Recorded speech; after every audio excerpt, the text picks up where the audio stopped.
Yeah, more from Tom, y'all. The reason why I chose him, because not a lot of brothers know about him, number one. And he talks about, I've already said this. He talks about single moms ain't the way to go. But it's really because this may sound crazy to brothers, but it's because he's a white dude.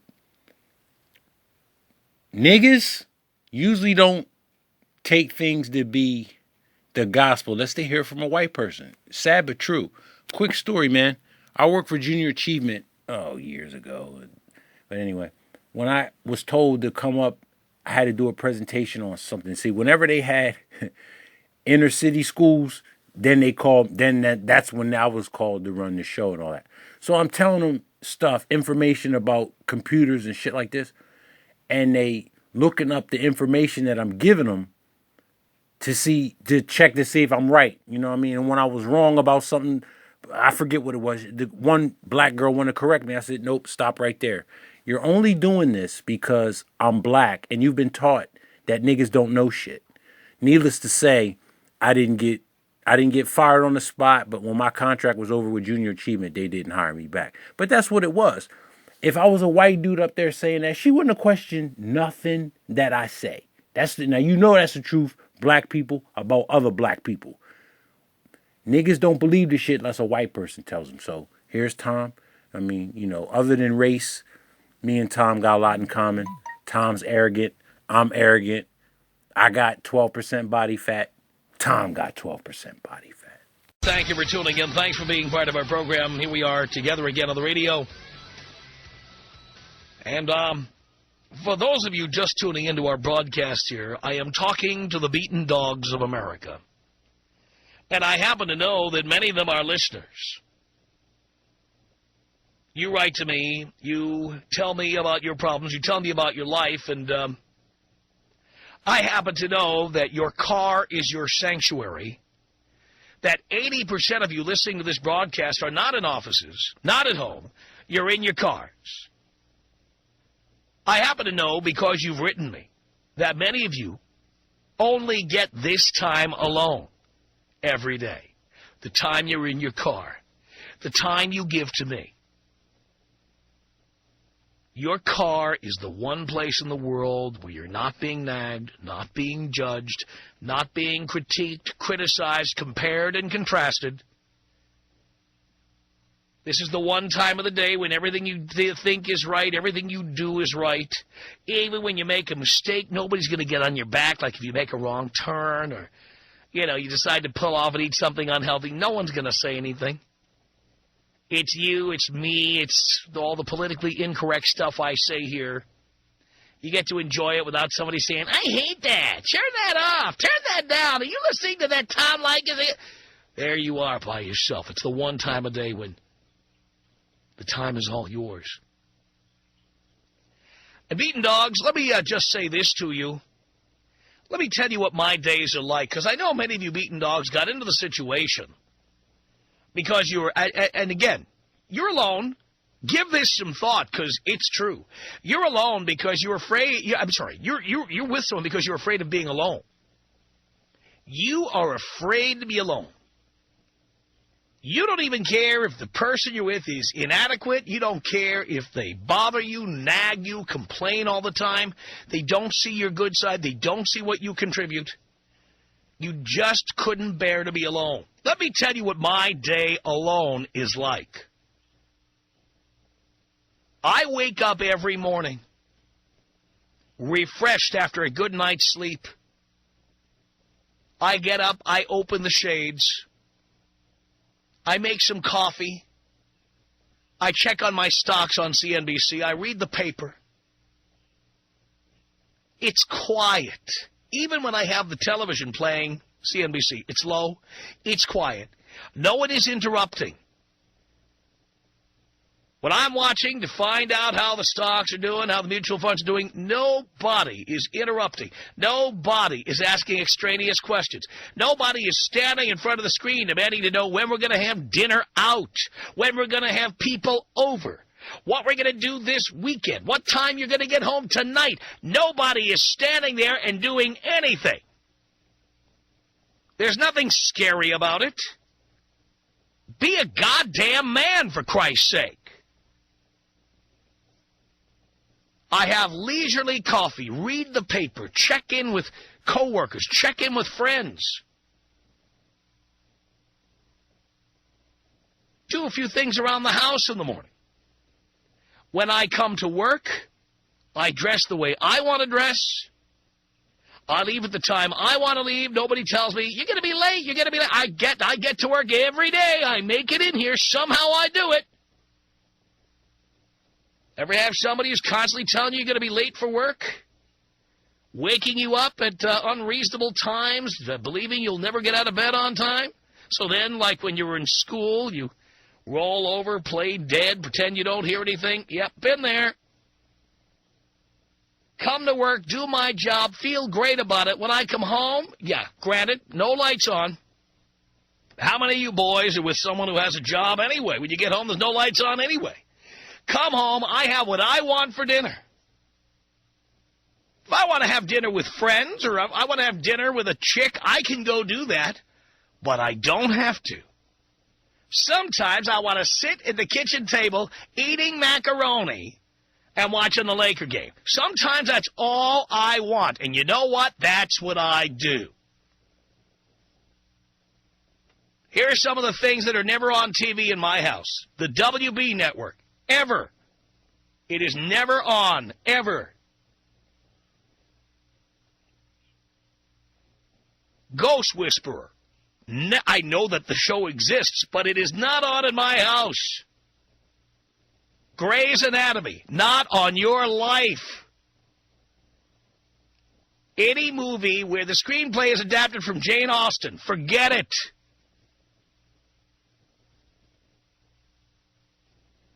There are no award shows. The E! Channel, never, never, never the E! Channel. Are you kidding me?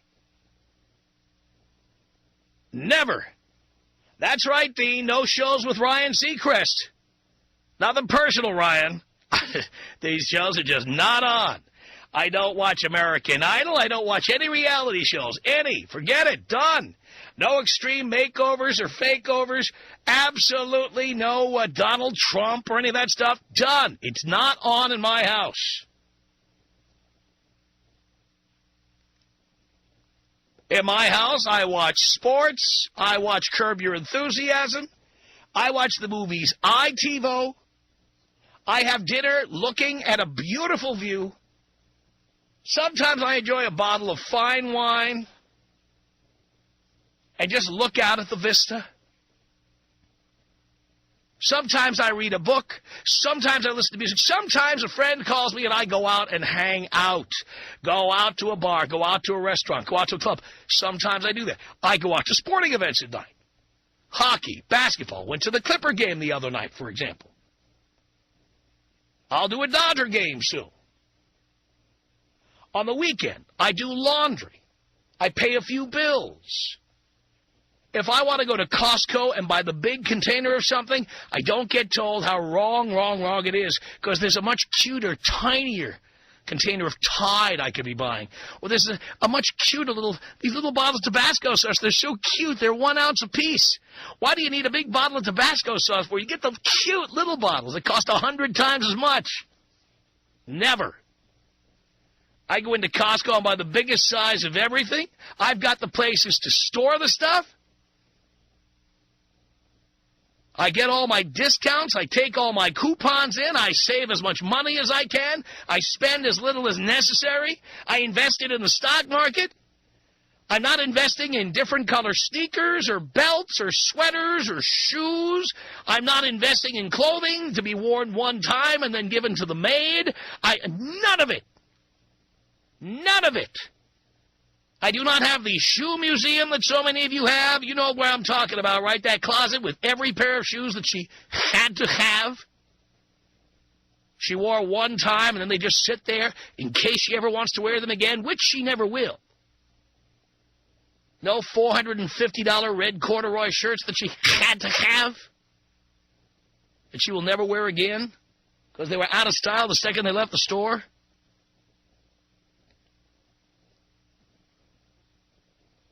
When I am home, you want to talk about my home is my castle? I'm right from morning till night. I'm right every day. Everything I do is right. Everything I think is right. Everything I say is right. Everything I wear is right. Everything I eat is right. Everything I do is right. The time I go to bed, perfect. Time I wake up, beyond reproach. I'm never wrong, I'm never tired, I'm never angry, I'm never sad, I'm never depressed, I'm never feeling like I want to put a goddamn gun to my head and blow my brains out. I don't have to sit around drinking 2 or 3 six-packs in an evening just so I don't slip my own wrists, like some of you do. That is what my day is like, you beaten dogs. What is your day like? Sonny on the Tom Leykis show. Hello. Hello, Sonny. How are you? Do you care, dear? No, I'm just being polite. I figured. Okay. I am the woman. I am the woman that asks the husband when he's going to be home. Every day he says, I don't know. I say, can you give me a roundabout time? He says, no, I don't know. And every day I do this, and I have no idea why. Because you're trying to drive him away from you and ultimately ruin your relationship. Because that is what that does. Yes, that is what that will do. Yeah, I understand that, and I'm gotten better. Well, just remember, every time you do it, you are driving him further away. Really? Every time. Every time. You know what? How long have you been with him? 3 years. We've been married 1.5 years. All right. Chances are he's not up to no good, dear, and that's why you're asking all the time. Cause yes, sir. You already don't trust him. Yes. By the way, if you don't trust him, why are you married to him? Because I love him. But, dear, if you don't trust him, you shouldn't be with him. Tom. I don't trust Then anybody. you shouldn't be married. Well, but I am. And that's well, dear, maybe you could get out, too. I don't want to get out. But you've already gotten out of one in the past, haven't you? Yes, absolutely. All right, so you have done it before. Yes. And you made a mistake in that relationship. Yes. And now you've made a mistake again. No. You don't trust him. Wonderful man. Well, then, is he to be trusted or not? Yes, he is. Then you don't need to be asking that question. You know what? Right. By the way, my guess, just based on the averages, he's not up to no good. You know, when I'm at work, let me tell you something. And I used to deal with this all the time. When I'm at work and somebody here, like an ad salesman who has a client he wants me to have dinner with, or the general manager of the station here in L.A. wants me to have a drink with somebody. Right. The answer to what time I'm going to be home is, I don't know. And that's what he tells me. That's the correct answer, you see? Right. So what ends up doing, there's a wonderful book on this subject called Tell Me No Lies. Uh-huh. Look for it. Okay. Because what you are doing is you're encouraging him to lie. You're right. You're right. Because We've had that discussion. You're going to force him to give you an answer, okay? So when he says, I'll be home at 9:30, right. when it's 10, you're going to say he lied to you. I do. Right? But the fact is, he didn't lie. You squeezed him like a zit, and you forced him to pop out an answer. You're right. So he didn't lie to you. You put a gun to his head and made him say something when he didn't know the answer. You made him answer. Yes, sir. It's your fault he did that. Right. Then when he doesn't do what he quote-unquote promised, then you get angry at him. And then you make him pay. Yes, sir. I'm standing here as a man who left a relationship because of somebody like you. Okay. And I was not up to no good.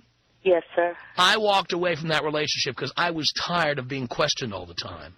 Yes, tired of being followed, tired of having countless voicemails, that my caller ID one after another, the same person calling me over and over and over, asking the same question over and over and over. Yes, sir. I am a busy man. I don't know about your husband. I don't know if does he make a good living? He does. Nobody gives you that money for free. No, sir. He has work to do. Yes, sir. And he had work to do before he ever met you, and you had no problem with it back then, did you? No, sir. You, in fact, thought it was wonderful that he had a great job and he made good money and you felt real secure being in a relationship with him. Now that you're with him, you're finding out how hard he has to work to make the money. Yes, sir. And so now you're making it more difficult to do the things he always did. Yes, sir. That were so much easier back before you came along. Well... And you know what he'll do one day? He'll do what I did. One day he's going to turn around and realize life was a lot easier before you came along. Ooh, Not if I stop. If you stop. Okay. But that's like stopping crack. Yes, sir. All right? You sir. say that like that's an easy thing to do. Yes, sir. I hear you. Then stop doing it. Okay. I don't think you will. I'm going to have him call you and tell you that I don't do it anymore. You do that. I won't hang by my thumbs waiting for that call. That's okay. That's okay. All right.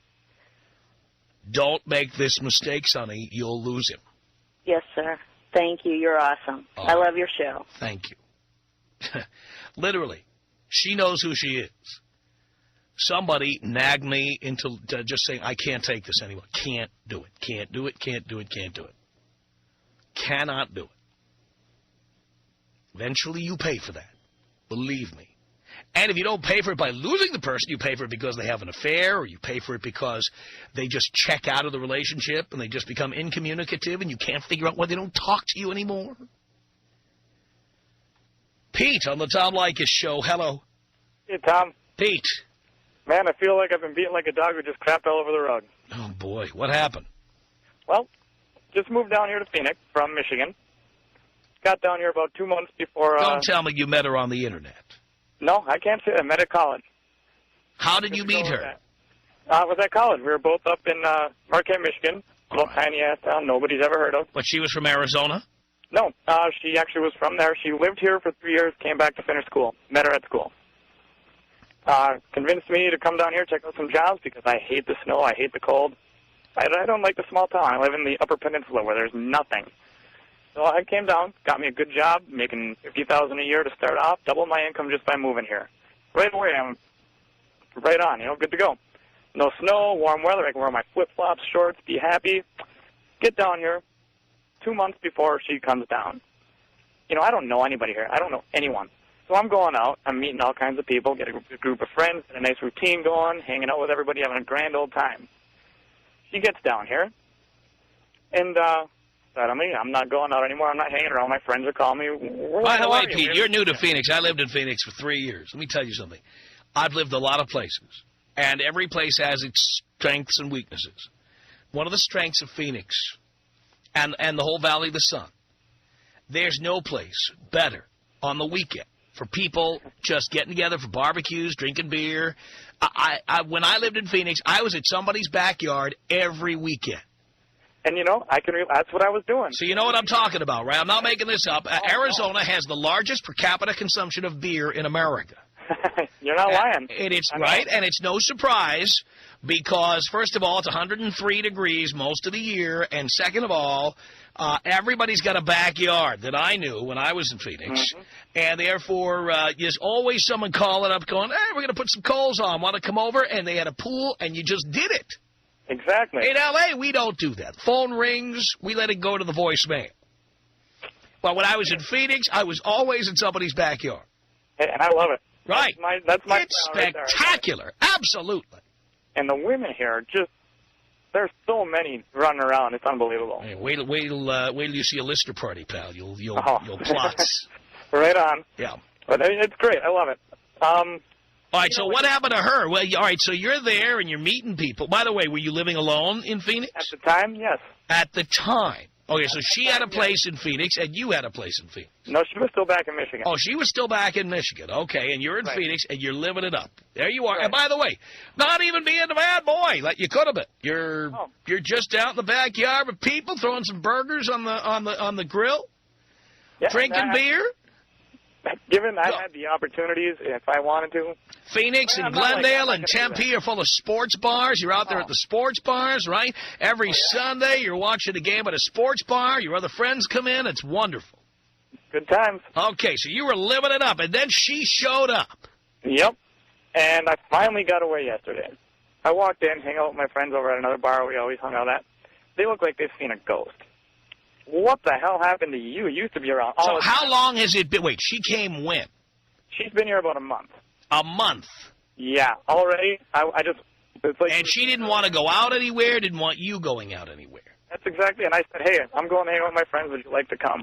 No, I just want to stay here. I said, fine, I'm going. I got to hear about it when I get back. Now, let me ask you, Pete. Now that you know how great it is to live alone, Why aren't you doing it? I'm working on it. That's why I'm calling you. Listening to your show, and I gotta say this for all the beaten dogs out there. Thank you, finding it out. We don't all get it right away, so I appreciate you doing that for all of us. Pete, And, you had an advantage that a lot of our boys don't have because you had a girlfriend in another state. You came to Phoenix. What you think is you were forced to adapt to being alone. Right. And when you got there, you felt lonely, and you just said you didn't have any friends, and then you started making friends. And at the end of 52 or so weeks, suddenly you got pals, you got drinking buddies, you got sports buddies, you're learning the lifestyle in Arizona, you're getting into it. Hot chicks everywhere, right? Exactly. And now she comes to town and starts cracking the whip. That's it. And I got to grow a set and take care of it. I got to do what I got to do to be able to enjoy the lifestyle I want to enjoy. See, this is why I tell the boys they should all spend a year alone, 2 years alone, 3 years alone. As scary as that seems, and Pete, you found this out, once you've been doing it a while, you realize how great it is. No question. And you're never alone if you don't want to be alone. No question. And I'll say that. I've been in relationships off and on. I mean, I've never had that time to go and be on my own and just do it. And it's, like you said, it is a scary thing at first. Best thing I could have done. Now you know, though, there's nothing to be afraid of. I love it. And you miss it, too. Absolutely. No question. Man, oh, man. Wait. What was that, Pete? I'm sorry. Said if I didn't miss it, I wouldn't be calling you. Calling you all about and telling everybody else there how great it is. How are you going to go about drop-kicking her through the uprights? I'm working through it right now. We got a lot of stuff with bills and everything else. We've been together a year. So, I mean, you know how your life's getting intertwined over the course of the year. We didn't live together until we came here. Yes, I do. And, I mean, I can't do it. There's no way I'm going to be able to stay with her because what's the point? There's nothing left to discuss. We're not compatible living together. We fight constantly, and there's no point in staying together. And now that you make twice as much money, you can do better. Oh, absolutely. I just picked up a brand new car. I mean, everything's going right for me right now, Tom. All right. So you know you have to do this. Do not, by the way, no sex without a condom. Because always a good idea. She'll try to get impregnated. I'm telling you. Hey, they're like that. I know. Don't let it happen. Hey, trust me. I'm the last thing that I will ever let happen because I'm not going to let her suck me into sticking around any longer. Pete, I'm proud of you. Good luck on that. Jason, in Crystal Lake, Illinois, you're on the Tom Leykis show. Hello. What's up, Dad? Not much, son. You are an icon, dude, and I'm sure you know it, but everybody else doesn't. Not yet. Thank you. Well, here's my story, brother. I'm 29, was married for 5 years. I got a beautiful little girl. The wife used to nag, ask the questions. I came up with the reality answers, never lied to her, never cheated on her. Got tired of the crap, kicked her ass to the curb. Very nice. Got me a 19-year-old girlfriend that loves to bring other people to the table. Then all of a sudden my wife starts to change, right? Or should I say my ex-wife used to start to change. Oh, I got friends, we all can have a good time, blah, blah, blah.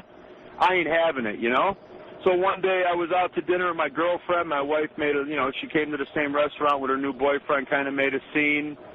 Kind of embarrassed me, embarrassed the new girlfriend. Well, a week later, I made a telephone call, had her whacked. No reason to have her around anymore, Tom. You're a god, dude. Love it, Jason.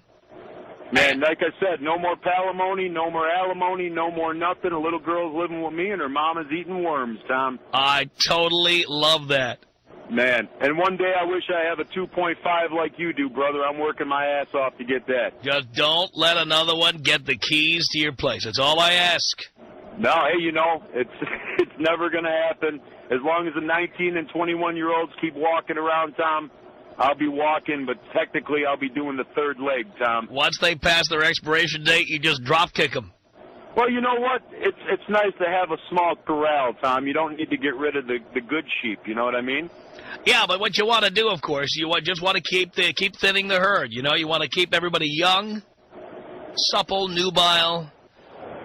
I would say the minute the crow's feet kick in, time to kick them out. Well, good for a couple, 3 years, Tom, but it's like a new car. When the new car smell's gone, right. You need a new one. That's right, exactly. As I always say, at one time, you know, I drove a 97 Lexus, and it was great in its day. Right now, somebody's driving that Lexus, but you know what? I already drove it.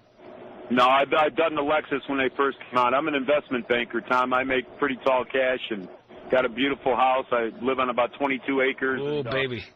You know, it's a little pricey up here in Chicago, dude, and that's even worse there in L.A. and Chicago, you know, where you're at. But, you know, one of these days I'll have the big old ranch there and a whole bunch of topless chicks running around the way it should be.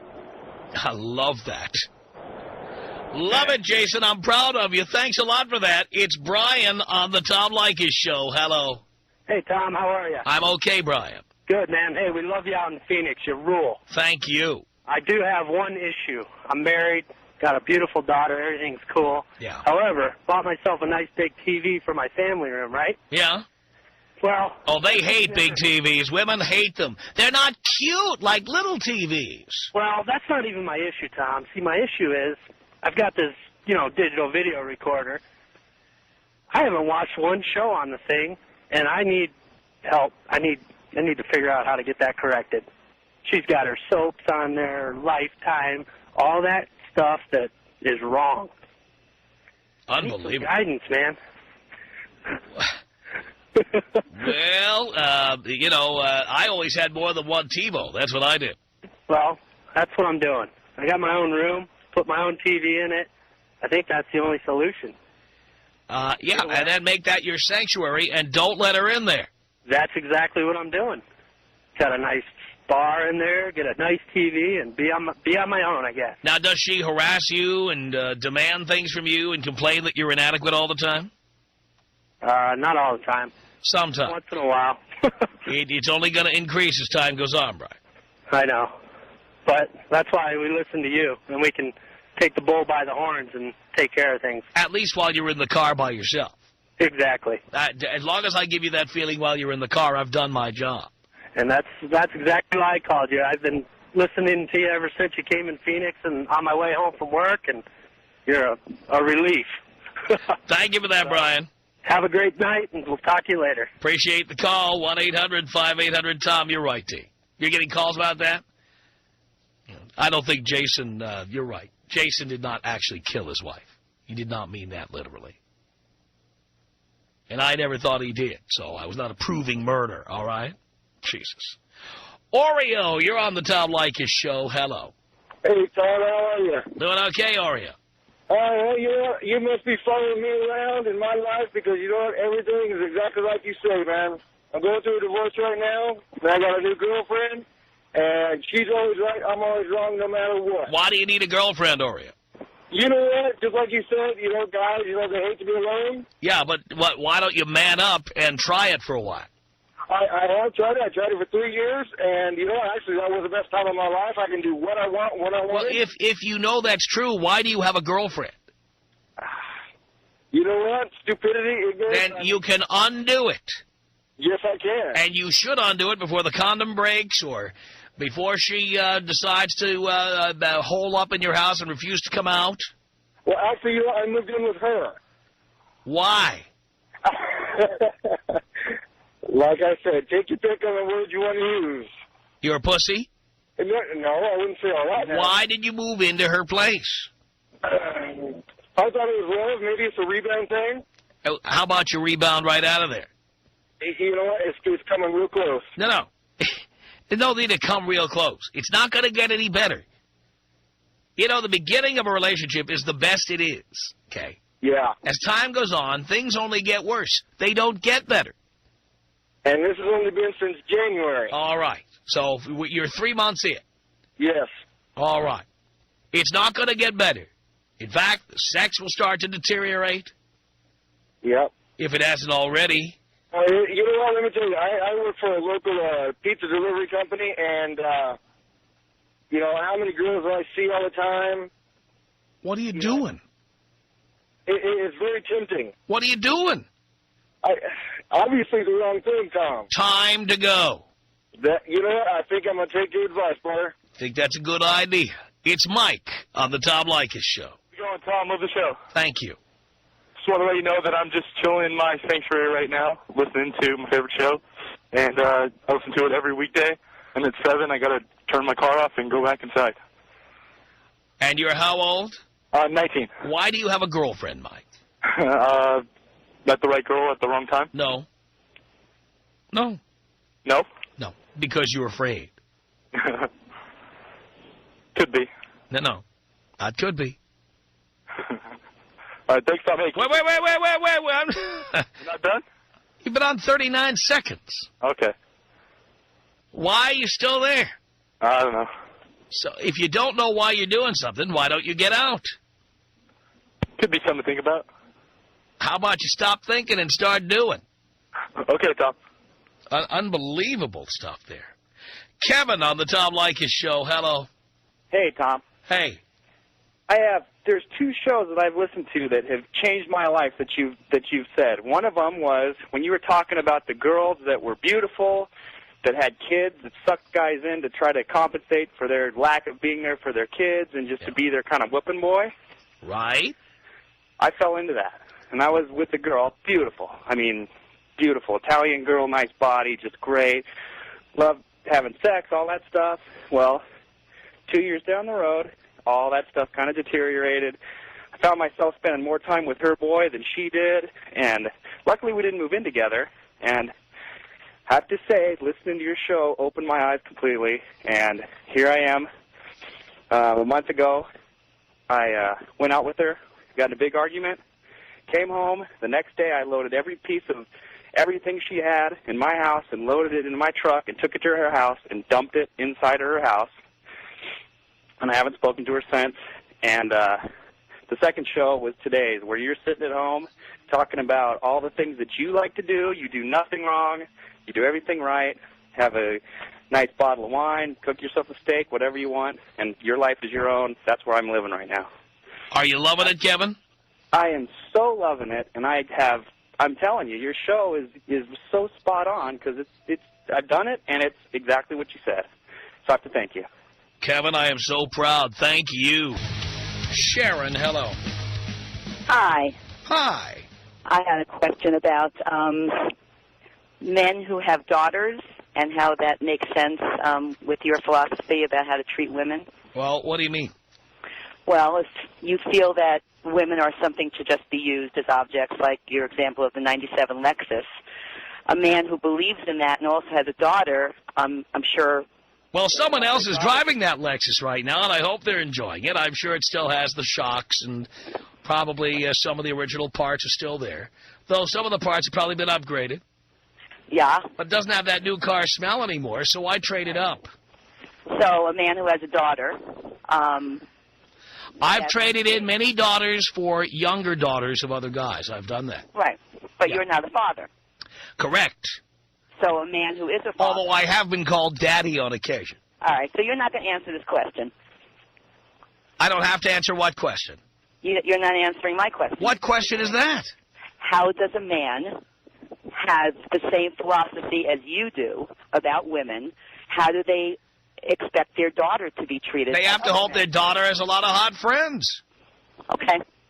So you're not answering the question. I'm answering the question. No, you're not. Tell you what, if I had traded in the mother of my daughter, and I've still got custody, okay, or I've got partial custody, or my daughter comes over and she's 18, and she's got hot friends, I'll tell you what, I'm dipping right into the chili bowl.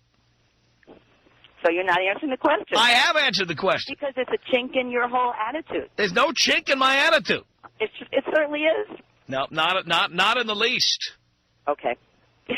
All I'm saying to you is there's plenty of guys with daughters out there who like to get laid by other men's daughters. Lots of them. I'm not disputing that. And they don't have to get married. Why buy the cow when you can milk the hell out of it until its teats are dry? But they don't want anybody treating their daughter like an object and just using them and then moving on and not caring about feelings or anything. Guess what? You know what? I do believe that guys, even guys with daughters, if they're not married, they want to get laid by young, supple things. But that's beside the point. Even if they're the same age as their daughters. That's like the dream come true. That's beside the point. Well, beside what point?